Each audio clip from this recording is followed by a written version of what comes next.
करते हैं parliament building की हिस्ट्री से। दिल्ली से पहले अंग्रेजों का पॉलिटिकल सेंटर ऑफ कंट्रोल होता था बंगाल, पर धीरे धीरे बंगाली जैसे प्रफुल्ल चक्की, खुदीराम बोस, बीना दास, सूर्य सेन अंग्रेजों पर भारी पड़ रहे थे। डर कर अंग्रेजों ने डिवाइड एंड रूल पॉलिसी अपनाई, बंगाल को 2 हिस्सों में बांट भी दिया, प्रेस फ्रीडम खत्म कर दी। पर जब कुछ काम नहीं आया तो अंग्रेजों ने सोचा वो बंगाल से भागकर कई नई जगह पे अपना पॉलिटिकल सेंटर ऑफ कंट्रोल बनाएंगे, और वो नई जगह थी दिल्ली।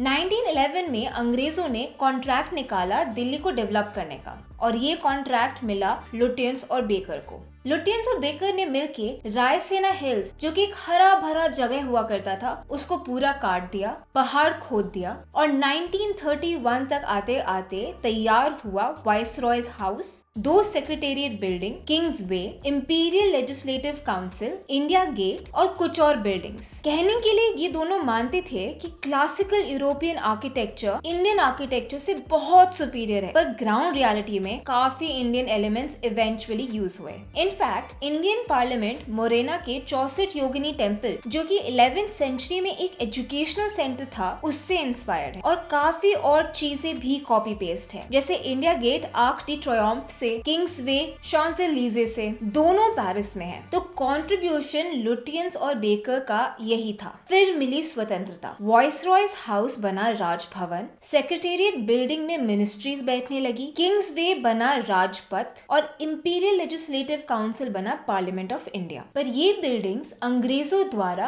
अंग्रेजों के फायदे के लिए बनाई गई थी, ये स्वतंत्र भारत के लिए थोड़ी ना बनाई गई थी। आज के टाइम पे ये बिल्डिंग्स डेमोक्रेटिक फंक्शंस को हैम्पर कर रही है। कैसे? आइए देखते हैं। 1947 में भारत में 18 मिनिस्ट्रीज थी, 18। आज के टाइम में इंडिया में 51 मिनिस्ट्रीज हैं, 330% का इंक्रीज। इस इंक्रीज को अकोमोडेट करने के लिए या तो एडहॉक तरीके से बिल्डिंग्स बनाई गई, जैसे रेल भवन, या राजपथ से दूर बिल्डिंग को रेंट पर लिया गया। तो क्या हुआ, एग्जाम्पल से समझते हैं। बजट बनाने से पहले मिनिस्ट्री ऑफ फाइनेंस हर दूसरी मिनिस्ट्री के साथ मीटिंग्स करती है। हर मीटिंग का वेन्यू अलग होगा, वेन्यू का खर्चा होगा, मेन ऑफिस से वेन्यू तक पहुंचने का खर्चा होगा, सिक्योरिटी का खर्चा होगा। इस सब में इंफॉर्मेशन लीक होने के चांसेस हैं, और सबसे क्रिटिकल लॉस, टाइम वेस्ट। तो ये है सबसे पहली प्रॉब्लम, 51 मिनिस्ट्रीज के बीच इफेक्टिव कम्युनिकेशन और कोऑर्डिनेशन होना। कॉन्स्टिट्यूशन का आर्टिकल 82 के अकॉर्डिंग हर सेंसस के बाद एक डिलिमिटेशन कमीशन बनेगा, जो देश में कितनी कॉन्स्टिट्यूएंसी होगी और इन कॉन्स्टिट्यूएंसी का टेरिटोरियल एरिया कितना होगा वो डिसाइड करेगा। इसके पीछे लॉजिक है 1 वोट 1 वैल्यू। एग्जाम्पल, 2011 के सेंसस के अकॉर्डिंग राजस्थान की पॉपुलेशन थी 6.86 करोड़ और बिहार की 10.41 करोड़। राजस्थान से लोकसभा में 25 MP इलेक्ट हुए और बिहार से 40। तो राजस्थान में 1 करोड़ लोगों के लिए 3.6 MP है और बिहार में 3.8 MP। इसका मतलब है कि लोकसभा में बिहार का रिप्रेजेंटेशन राजस्थान के रिप्रेजेंटेशन से ज्यादा है, जबकि ये हर स्टेट के लिए इक्वल होना चाहिए। ये है डिलिमिटेशन का एम। पर इसका मतलब ये भी हुआ कि जिन स्टेट्स ने अपनी पॉपुलेशन कंट्रोल ज्यादा अच्छे से करी, उनकी रिप्रेजेंटेशन लोकसभा में कम होगी, और जिन स्टेट्स ने अपनी पॉपुलेशन कंट्रोल अच्छे से नहीं करी, उन स्टेट्स की रिप्रेजेंटेशन लोकसभा में ज्यादा होगी। अब ये भी गलत है। इसलिए former prime minister Indira Gandhi ने इमरजेंसी के टाइम पे कॉन्स्टिट्यूशन अमेंड करा और डिलिमिटेशन को 2001 सेंसस तक पोस्टपोन करा।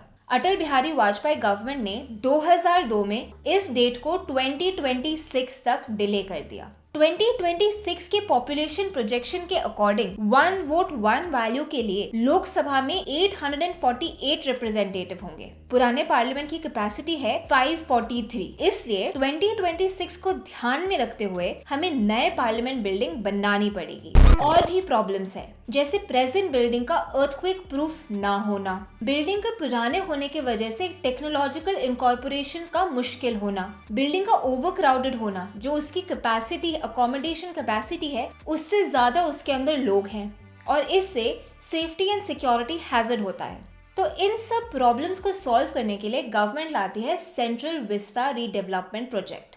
सेंट्रल विस्टा शुरू होता है राष्ट्रपति भवन से और एंड होता है नेशनल वॉर मेमोरियल पर। अब इन दोनों एक्सट्रीम्स को छोड़कर जो राजपथ के पैरेलल एरिया है उसको सेंट्रल विस्ता रीडेवलपमेंट प्रोजेक्ट के अंदर रीडेवलप किया जाएगा। इस प्रोजेक्ट को आर्किटेक्ट बीमल पटेल द्वारा हेड किया जा रहा है और टाटा प्रोजेक्ट्स द्वारा इम्प्लीमेंट। इस प्रोजेक्ट की एस्टिमेटेड कॉस्ट है 20,000 करोड़। इस प्रोजेक्ट में क्या क्या होगा? राजपथ को रीनेम किया गया है कर्तव्य पथ से, क्योंकि लोकतंत्र में चुने हुए नेता को राजा के एटीट्यूड से नहीं बल्कि अपना कर्तव्य पूरा करने के लिए काम करना चाहिए। कर्तव्य पथ का इंफ्रास्ट्रक्चर अपग्रेड हो चुका है।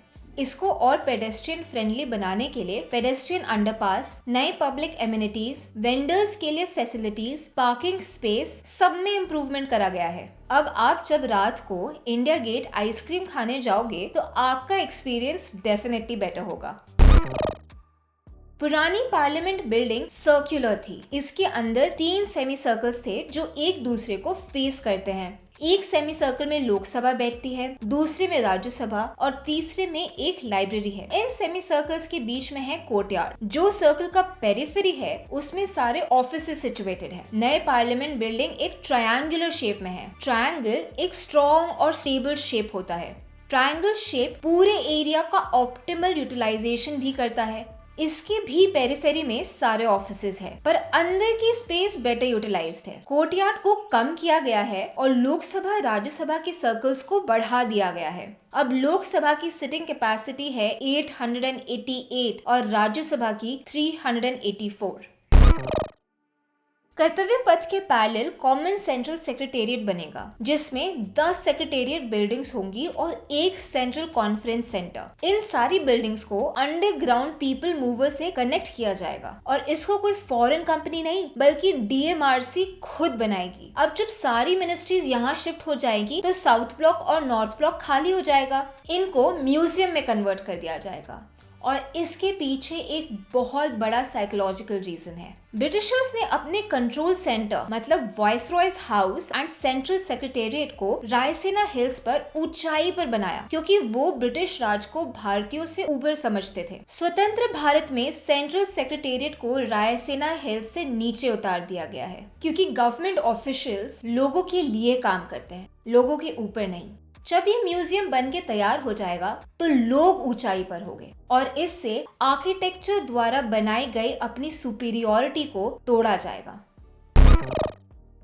करंटली प्रधानमंत्री सेंट्रल विस्टा से बाहर रहते हैं, क्योंकि ऑब्वियसली अंग्रेजों ने ये थोड़ी ना सोचा होगा कि भारत इंडिपेंडेंट हो जाएगा और उसका एक प्रधानमंत्री होगा तो वो प्रधानमंत्री की रहने की जगह और प्राइम मिनिस्टर ऑफिस भी बनाना चाहिए। नए प्रोजेक्ट में इंडिया की पॉलिटिकल हायरार्की के अकॉर्डिंग प्रधानमंत्री का रेजिडेंस बनाया जाएगा। सेंटर में है राष्ट्रपति भवन। राष्ट्रपति भवन के नीचे लेफ्ट हैंड साइड पर वाइस प्रेसिडेंट का रेजिडेंस बनेगा और राइट हैंड साइड पर प्रधानमंत्री का रेजिडेंस। हालांकि प्रधानमंत्री की पावर सबसे ज्यादा होती है, पर हायरार्की में वो थर्ड आते हैं। प्रधानमंत्री के रेजिडेंस के सामने ही प्राइम मिनिस्टर ऑफिस होगा। अब आते हैं प्रोजेक्ट की क्रिटिसिज्म्स पर। प्रोजेक्ट एम्बिशियस नहीं है। अगर आपको simple, effective, efficient, cost saving, time saving, energy saving, हर प्रॉब्लम को सोल्यूशन देता हुआ सोल्यूशन एम्बिशियस नहीं लगता तो प्लीज अपने एम्बिशंस के बारे में जस्टिफिकेशन के साथ हमें बताएं। या तो हम कुछ सीख लेंगे या फिर हंस लेंगे। लोकसभा की स्ट्रेंथ इंक्रीज करके जिन स्टेट्स ने अपना पॉपुलेशन लेवल कंट्रोल किया है, स्टेबलाइज करा है, हम उन्हें पीनलाइज कर रहे हैं। अब इसका ऑपोजिट एंड लेते हैं। गवर्नमेंट पॉलिसी ये बनाई जाए कि जिनके 2 या 2 से कम बच्चे हो सिर्फ उन्हें गवर्नमेंट जॉब के लिए कंसिडर किया जाए, तो भी गलत। तो ये तो साफ है कि एक पॉलिटिकल क्रिटिसिज्म है। आप जिस भी साइड हो, आप दोनों सही भी हो और गलत भी। जब 2060 में हमारी पॉपुलेशन स्टेबलाइज हो ही जाएगी तो हम क्यों सीट्स इंक्रीज करें, क्यों फालतू में अपना हेडेक बढ़ाए, फालतू का खर्चा करें। इसके लिए मैं इतना बोलूंगी कि प्लीज भारतीय एजुकेशन सिस्टम का इतना भी मजाक मत उड़ाए। स्कूल लेवल मैथमेटिक्स, स्टैटिस्टिक्स और पॉपुलेशन चार्ट के पास वापस जाए। 2060 में पॉपुलेशन स्टेबलाइज हो जाएगी का ये मतलब नहीं है कि पॉपुलेशन 2060 में वही होगी जो पॉपुलेशन 1970 में थी।